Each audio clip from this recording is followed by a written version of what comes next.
High Commander Vextar had not slept in 36 hours. He stood alone on the observation deck of his flagship, staring down at Earth. The blue and green planet looked peaceful and beautiful, nothing like the terrified worlds he was used to.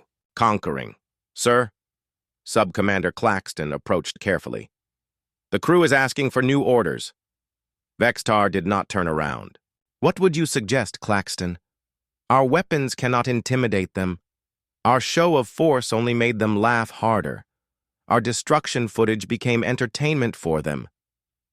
Perhaps we could try talking to them normally. Without threats?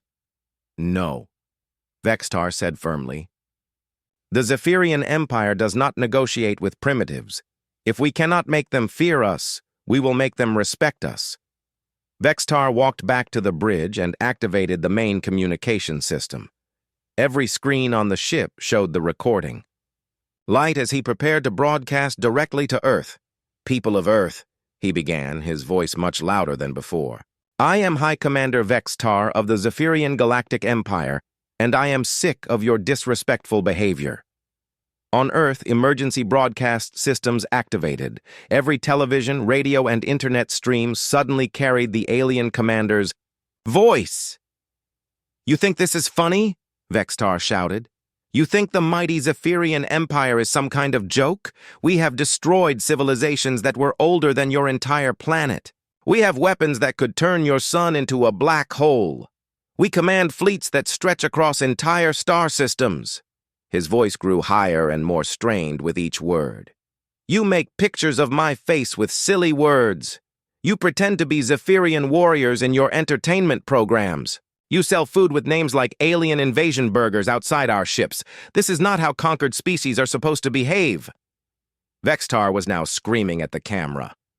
Why are you not afraid of us? Why do you not bow down and beg for mercy? What is wrong with you people? We are the most feared military force in the galaxy. Respect us. Fear us. Stop making jokes about us. The transmission ended abruptly when Vextar threw his communication device across the bridge. On Earth, humans watched the alien commander's meltdown with amazement. Within minutes, the broadcast had been uploaded to every social media platform. On the planet. Did that alien just have a public breakdown? Asked news anchor Susan Clark on live television. Dr. Richard Hayes appeared on screen again, this time unable to keep a straight face. Susan, I think we just witnessed the galaxy's first recorded case of an alien temper tantrum. That was not the behavior of a confident military commander. That was the behavior of someone who is completely out of their depth. The alien commander's breakdown became the most viral video in human history. By the end of the day, it had been viewed 3 billion times. Auto-tune artists went to work immediately. Within 2 hours, a remix of Vextar's rant was climbing the music charts. The song, called Why Are You Not Afraid, featured Vextar's screaming voice set to a catchy electronic beat. A teenager named Chris Murphy created a dance video to go with the song. The Vextar challenge involved dancing angrily while shouting things like, "Respect us," and "Stop making jokes." The dance went viral instantly. Comedy writers around the world couldn't believe their luck. Late-night talk shows had enough material for months. I love how he asked, "What is wrong with you people?" said comedian Jerry Walsh in Central Park. Buddy, we're the species that invented reality TV, pineapple pizza, and Black Friday shopping. What's wrong with us? That's going to take a while to explain. But the real breakthrough came from an unexpected source. Engineer Danny Brooks was back on Earth after his mission on the New Frontier. He sat in a coffee shop in Denver, watching the alien meltdown on his tablet and thinking about the confused alien transmissions his crew had intercepted in space. Katie, he called to his former communications officer who was sitting at the next table. Remember those alien signals we picked up? The ones that seemed confused? Katie Bell looked over. Yeah. They kept asking each other what they were doing. Wrong. Why? I just had an idea, Danny said with a grin. What if we help them figure out what they're doing wrong? What do you mean? Danny pulled out his laptop and started typing. These aliens have no idea how to deal with humans because they've never met anyone like us before. What if we showed them exactly what they're up against? Danny, what are you thinking? I'm thinking we hack into their communication system and give them a crash course in human culture, show them everything they missed. Katie stared at him. That's either brilliant or completely insane. With humans, those are usually the same thing. Danny spent the next 12 hours working with a team of programmers from around the world. Using the alien communication frequencies that the new Frontier had detected, they figured out how to access the Zephyrian fleet's internal network. Instead of launching a cyber attack or trying to damage their systems, Danny and his team did something much more dangerous to the alien fleet's morale. They uploaded everything. Every human comedy show from the past 50 years, every meme that had ever been created, every funny video, every joke, every piece of human humor they could find. Stand-up comedy specials, blooper reels, funny home videos, comedy movies, satirical news shows, and thousands of hours of people just laughing and having fun. The upload also included human music, art, literature, and documentaries about human history. Information about how humans had survived wars, disasters, plagues, and countless other challenges by maintaining their sense of humor and helping each other. On the Zephyrian flagship, Communications Officer Zalnex was the first to notice the intrusion. "Sir," Zalnex called to Sub-Commander Claxton, "something is happening to our entertainment systems." "Our what?" "The systems our crew uses for relaxation during off-duty hours. They're being flooded with data from Earth." Claxton walked over to check. The screens showed thousands of human videos, songs, and images flowing into their system. "Is this an attack?" "I don't think so, sir. The files don't contain any viruses or harmful code. They're just entertainment." Word spread quickly through the alien fleet. Zephyrian crew members who had never seen human culture before were suddenly exposed to everything humans found funny, beautiful, or inspiring. A junior officer named Yelnox was the first to watch a complete human comedy show. He sat in his quarters, staring at the screen as a human comedian told jokes about everyday life. Slowly, something amazing happened. Yelnox started to laugh. The sound was quiet at first, then louder. Other crew members heard it and came to investigate. Soon, a dozen Zephyrian officers were crowded into Yelnox's quarters, watching humans make jokes and learning what laughter felt like. "This is pleasant," said another officer named Krevax. "Why do we not do this on our ships?" "Because we are warriors," Yelnox replied, but he didn't sound convinced anymore. In another part of the fleet, a group of alien engineers discovered human music. They listened to songs about love, friendship, hope, and joy. They had never heard anything like it. "These humans," one engineer said to another, "they make art about being happy. When did we stop making art about being happy?"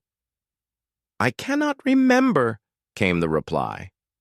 The most powerful moment came when a Zephyrian cultural officer named Meldan discovered human history documentaries. She learned about wars, disasters, and tragedies that humans had faced, but she also learned about how humans had responded to these challenges. Humans who helped strangers during disasters. Humans who made jokes to keep up their spirits during hard times. Humans who created beautiful art even when their world was falling apart. Humans who chose to be kind to each other even when they had every reason to be afraid or angry. Meldan sat in her quarters with tears in her eyes. Not because she was sad, but because she was seeing something she had never imagined possible. "They could have become like us," she whispered to herself. "They faced the same challenges we faced, but they chose to stay human." Reports began reaching High Commander Vextar about strange behavior throughout his fleet. Crew members were laughing. During duty shifts, officers were sharing human jokes with each other. Some aliens had started asking questions about whether conquest was really necessary. "Sir," Sub-Commander Claxton reported, Morale is at an all-time low, or high, I'm not sure which. The crew is happy, but they're not interested in conquest anymore. Vextar felt his world crumbling around him. What are they interested in? Learning more about humans, sir, and asking why we don't try to be more like them. For the first time in his military career, High Commander Vextar realized that his greatest enemy was not human weapons or human defenses. It was human culture itself, and it was winning. High Commander Vextar sat alone in his command quarters, staring at reports from across his fleet. In the past 48 hours, everything had changed. His crew was no longer interested in conquest. They were interested in comedy shows, music, and something humans called memes. 3 of his ship captains had formally requested permission to learn more about human friendship techniques. His best weapons officer had spent the morning trying to understand why humans found pictures of small animals so entertaining. His communications staff had started ending their reports with human phrases like, "Have a nice day and take care." "Sir?" Sub-Commander Claxton entered the quarters carefully. "We have a problem." "Another one?" Vextar asked tiredly. "The humans are requesting direct communication with you, not through official military channels. They want you to appear on something called a talk show." Vextar looked up. "A what?" "It's a form of human entertainment where they invite guests to sit and talk about various topics. The host is someone named Caroline Mitchell. She's the one who made jokes about your appearance on her show before. And they want me to sit with this human who mocks me?" "Yes, sir. But, sir, I think you should consider it." Vextar stared at his second-in-command. "Have you lost your mind?" "Maybe, sir. But I've been watching the human programs like the rest of the crew. These talk shows aren't just about making jokes. They're about understanding each other. The humans want to talk to you, not fight you. They want to humiliate me in front of their entire planet. Sir, with respect, you humiliated yourself when you screamed at them for 2 minutes about not being afraid of you. This might be a chance to fix that." Vextar was quiet for a long time.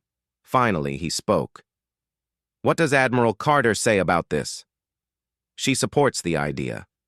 She says, and I quote, 'It's time for both sides to act like adults instead of children having a space tantrum.'"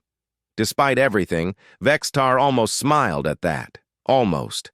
2 days later, High Commander Vextar found himself in a place he had never imagined. A human television studio in New York City. He sat across from Caroline Mitchell, who looked much smaller in person than she did on screen. "So," Caroline said with a warm smile, "how are you feeling about all this?" Vextar had prepared for hostile questions, accusations, or more mockery. He had not prepared for genuine curiosity. "I am confused," he said honestly. "My empire has conquered over 200 worlds. The process has always been the same. We arrive, we threaten, they surrender, we take control. But humans are weird," Caroline finished. "Trust me, we know. Tell me, when you conquered those other worlds, did the people there seem happy about it?" "Happy? No. They were afraid. Then they were resigned. Eventually they accepted their new place in the empire. But they were never happy. Happiness was not the goal. Order was the goal. Unity. Purpose." Caroline leaned forward. "Can I ask you something personal? Are you happy?" The question hit Vextar like a physical blow. In all his years of military service, no one had ever asked him that. I do not understand the question." "When you wake up in the morning, do you feel good about your life? Do you enjoy what you do?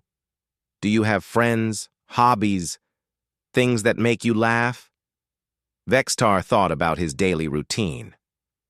Military. Reports, conquest planning, discipline reviews, strategic meetings. "I have duty, I have purpose, I have the respect of my subordinates." "But do you have fun?" "Fun?" Caroline smiled. "Okay, let me try a different approach. Before you came to Earth, When was the last time you laughed? Vextar was quiet for a long moment. The studio audience waited. Caroline waited. Millions of humans around the world watched and waited. I cannot remember, Vextar said finally. But you've laughed since you got here, haven't you? Vextar looked surprised. How did you know? Because everyone who watches our shows eventually laughs. It's what we do. We find the funny side of everything, even alien invasions. My crew has been laughing, Vextar admitted. They have been watching your entertainment programs and making sounds I have never heard them make before. They seem lighter. That's because laughter makes everything better. It doesn't solve all problems, but it makes them easier to deal with. When humans are scared or sad or angry, we make jokes. Not because we don't take things seriously, but because taking everything seriously all the time is exhausting. Caroline paused, then asked gently, Commander, why do you conquer worlds? To expand the empire, to bring order to chaos, to give purpose to species that lack direction. But what if they already have purpose? What if they're already happy with their lives? Vextar felt something shift in his mind. But if they do not serve the empire, what purpose do they have? Whatever purpose they choose for themselves. Humans have millions of different purposes. Some want to explore space.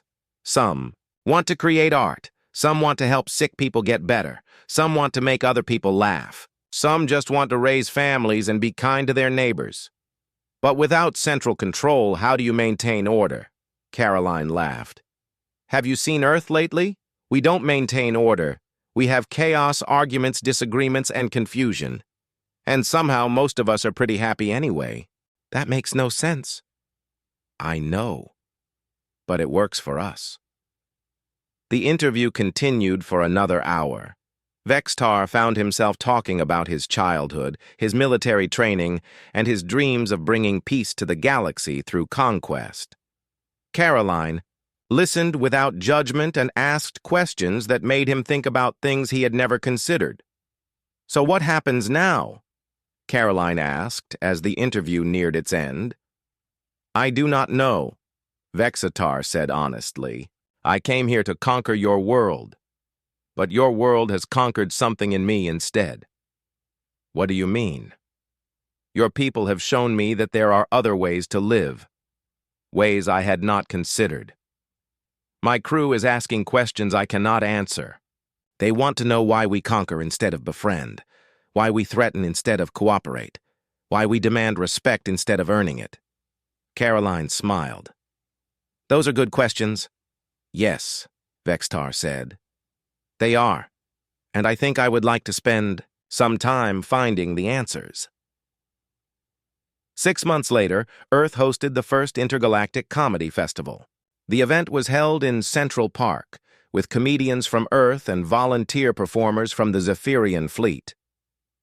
High Commander Vextar, who now went by simply Vex, stood on stage in front of 10,000 humans and 500 aliens.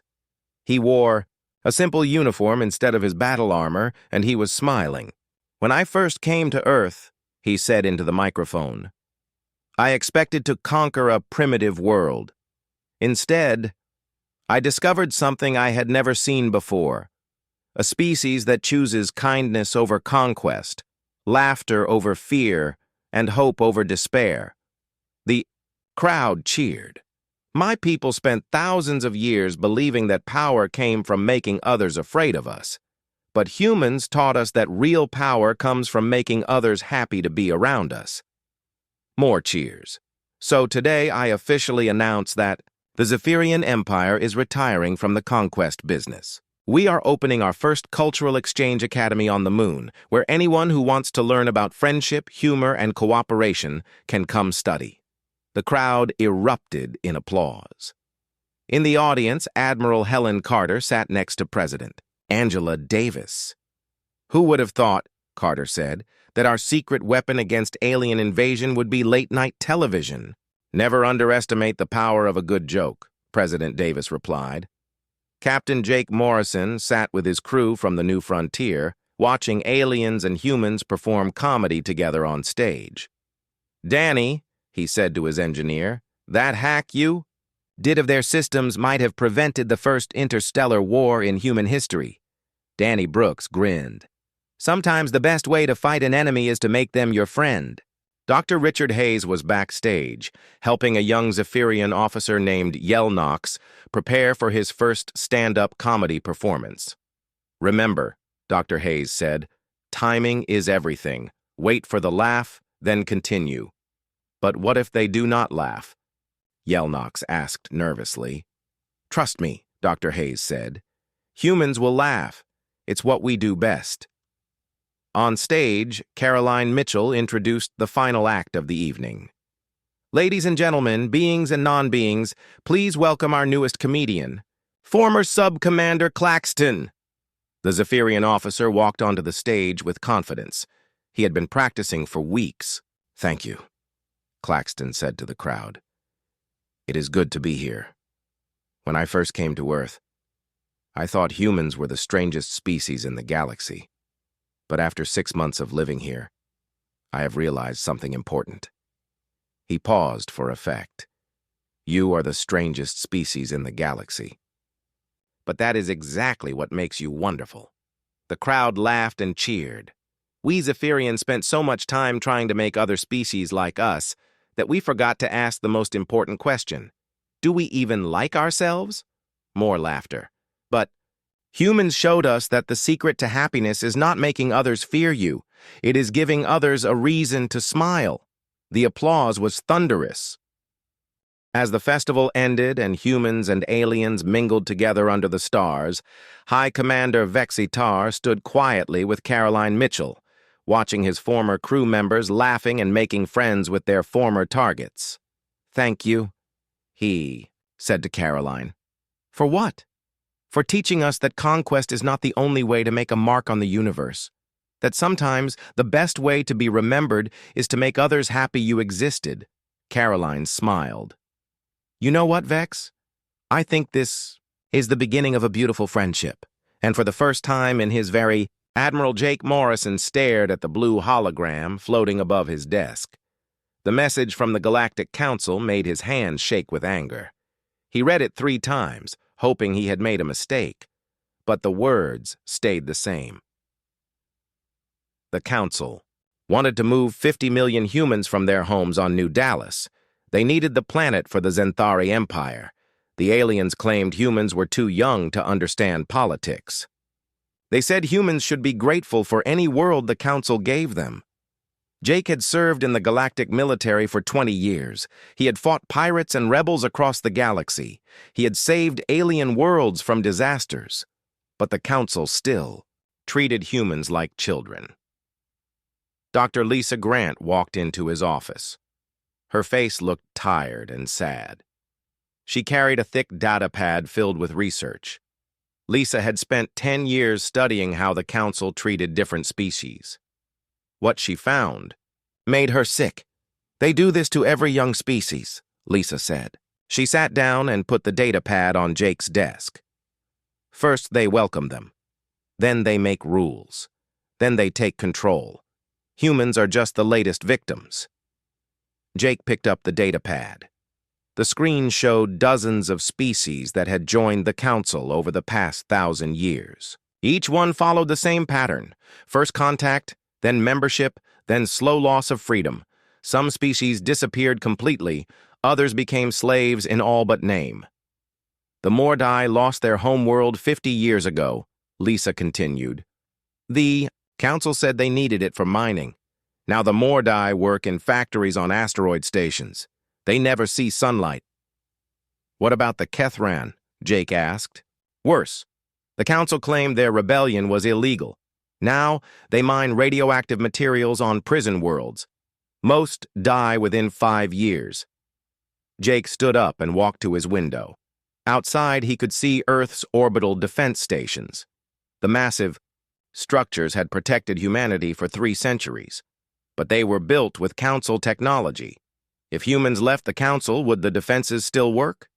Captain Alex Turner entered the office. His uniform was dirty from inspecting the fleet. Alex commanded Earth's fastest ships. He was also Jake's oldest friend. "The president wants to see us," Alex said. "All of us. Right now." They walked through the corridors of Earth Defense Command. Soldiers and technicians hurried past them. Everyone knew something big was happening. The tension in the air was thick enough to cut. President Kate Sullivan waited in the Situation Room. Maps of the galaxy covered the walls. Red dots showed council fleets. Green dots showed human colonies. There were far more red dots than green ones. "Sit down," Kate said. She looked like she had not slept in days. "I need to know if we can survive without the council." Alex spoke first. "Our ships are good, but they use council engines, council weapons, council shields. If they cut us off from spare parts, we have maybe 6 months before everything breaks down." "What about trade?" Kate asked. "Dead," Lisa answered. "The council controls all the major trade routes. They set the prices for everything. Without them, we cannot buy food for the colonies. We cannot sell our products." Kate nodded slowly. "What you are telling me is that leaving the council means economic collapse and military defeat." "Yes," Alex said. "That is what they want us to think," Jake said. Everyone looked at him. "They want us to be afraid. They want us to believe we cannot survive without them. But maybe they are wrong." Kate raised an eyebrow. "Explain." "Humans have always been good at solving problems," Jake said. "We survived ice ages and plagues and wars. We built ships and reached for the stars. We did all of that without alien help." "This is different," Alex said. "We are talking about faster-than-light travel, energy weapons, force shields. We do not understand how any of it works." "Because they never let us learn," Lisa said suddenly. Everyone turned to look at her. "I have been reading the technology-sharing agreements. The council gives us tools but never explains how they work. They say we are not ready for the knowledge." "So we reverse engineer everything," Jake said. "We take apart every council device we have. We figure out how it works. We build our own versions." Kate was quiet for a long time. She stared at the galaxy map on the wall. Finally, she spoke. "The day. Council vote is tomorrow. They will officially approve the relocation of New Dallas. 50 million humans will lose their homes. And after that?" Alex asked. "After that, they will take another world. And another. Until we have nothing left." Kate walked to her desk and picked up a sealed folder. Inside was a document that would change history. The official withdrawal of Earth from the Galactic Council. "Dr. Grant, how long would we need to reverse engineer council technology?" 6 months minimum, maybe a year. "Admiral Morrison, can our defenses hold for a year?" "If we fight smart, yes." "Captain Turner, can you keep our trade routes open?" "Our own routes, yes, but we will be cut off from alien markets." Kate signed the document. Her signature was bold and clear. She looked up at her advisors. "Gentlemen, Dr. Grant, as of this moment, Earth is no longer a member of the Galactic Council." The room fell silent. They all knew what this meant. War was coming. The entire galaxy would try to force humanity back into line. But they also knew something else. Humanity had always fought best when their backs were against the wall. Outside, the stars looked the same as always, but everything had changed.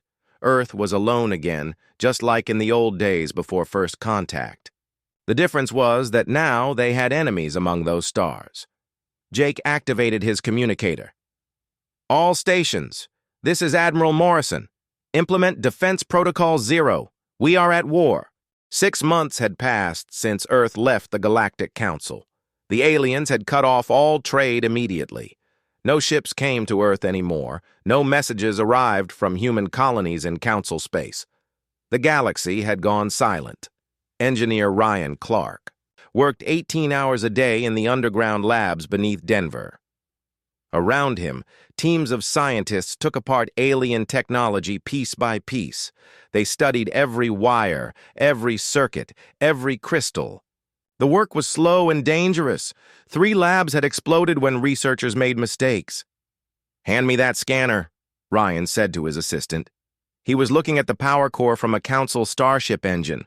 The core was the size of a basketball, but could power a city for a year. Nobody understood how it worked. Sir, we found something, called Dr. Jenny Miller from across the lab.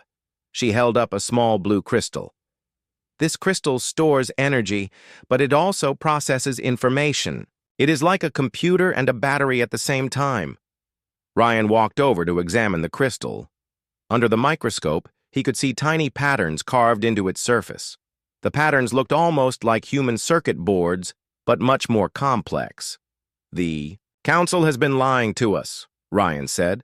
They told us this technology was too advanced for humans to understand. But these are just machines. Very clever machines, but still machines.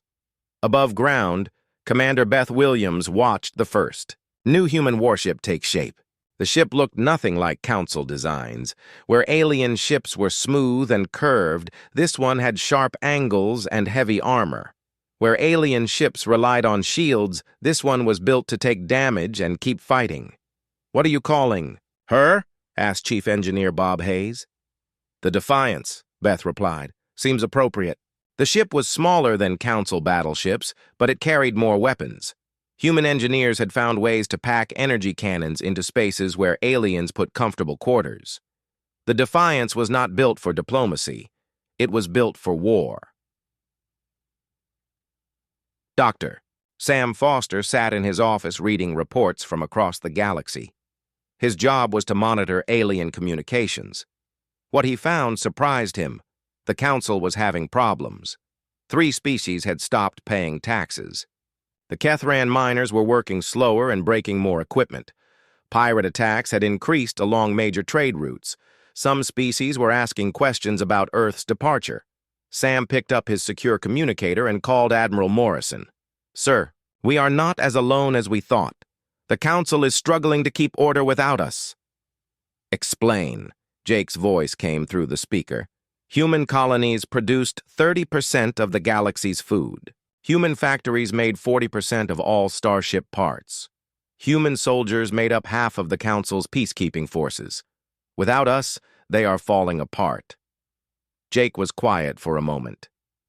Any word from our people in Council space? Some. The colonies on Titan 7 and New Boston are doing well. The Council has not tried to remove the populations yet, but they are watching them closely. Meanwhile, in a secret facility on the moon, Captain Nick Barnes tested humanity's newest weapon. The stealth ship Liberty was invisible to all known. Sensors! It could slip past alien defenses and strike without warning. Engines online, reported his pilot, Lieutenant Carol Stone. Stealth field active. Take us out, Nick ordered. The Liberty left Earth's orbit and headed for the edge of the solar system. Their mission was simple but dangerous. They would attack a Council supply convoy and capture alien technology. The convoy consisted of 3 cargo ships and 2 escorts. The ships were carrying food and medicine to Council colonies. Nick felt bad about stealing supplies that would help innocent people, but Earth needed to study Council technology. Target the escort ships first, Nick told his weapons officer. Disable them. Do not destroy them. The Liberty fired from point-blank range. The Council ships never saw the attack coming. Their shields collapsed, and their engines went dead. The cargo ships surrendered immediately. Board the nearest escort, Nick ordered. Capture everything you can. His Marines found treasure beyond their wildest dreams. The escort ship's computer contained navigation maps of the entire galaxy. Its weapon systems were more advanced than anything humans had seen. Best of all, its engines were intact and ready for study. Back on Earth, President Kate Sullivan met with her advisors. The news was mixed. Humanity was surviving without the Council, but barely. Food was getting expensive. Some colonies were running low on medical supplies. How long can we last? Kate asked. Maybe 2 years, replied Economic Minister Dan Roberts. We are growing our own food and making our own medicine, but we cannot replace everything the aliens provided. What about our new technology? Kate asked Ryan Clark. We have made amazing progress. The first batch of human-built engines will be ready next month.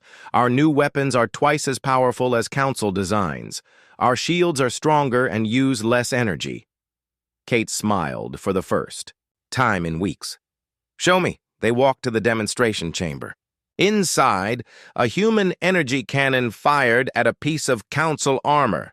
The alien metal glowed red-hot and then melted completely. The Council designed their weapons to fight other Council species, Ryan explained. They all use the same shields and armor. Our weapons are different. We use frequencies and energy patterns they have never seen.